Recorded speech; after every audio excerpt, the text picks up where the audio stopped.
find today is Remembrance Day. Remembrance Day, or Puppy Day, was created by King George with an idea to pay respect for those who have fallen for our nation. It is widely accepted all over the world in countries like Australia and Scotland and many more. The sheer devastation it caused changed the world forever.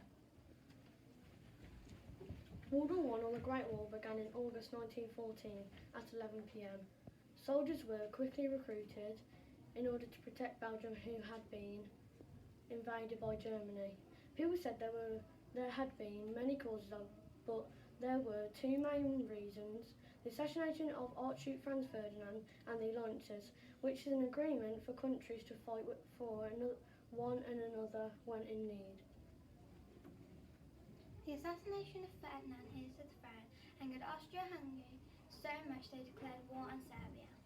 Serbia then went to their allies to ask for help, consequently starting World War I. Austria-Hungary, meanwhile, formed alliances with the Central Powers of Germany.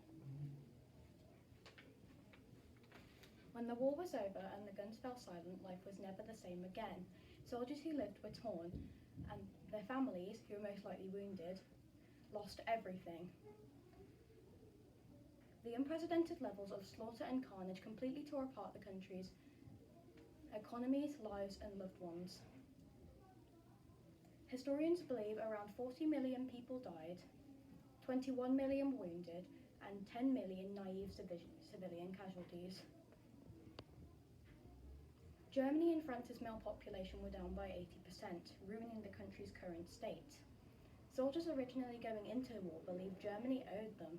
To begin with, war was pointed as a lovely war, which it clearly wasn't. With the significant loss of life and the cost of horrific transport conditions, World War I became a huge event in history. In conclusion, we honour those who fought and fell for our nation, but it wasn't this war we only remember the fallen from. There have been many wars throughout history, and ones we don't talk about are often the most horrible, such as the War of Iraq, which many British soldiers fought and died in. Remembrance is highly important in British culture, and poppy-selling companies pay tribute to those who are still recovering from World War I and II. 2 minutes of silence occurs at 11 a.m. on the 11th of November, and we pay tribute to the fallen and respects to those still alive today. Those at war with others are not at peace with themselves. So can peace be achieved through war?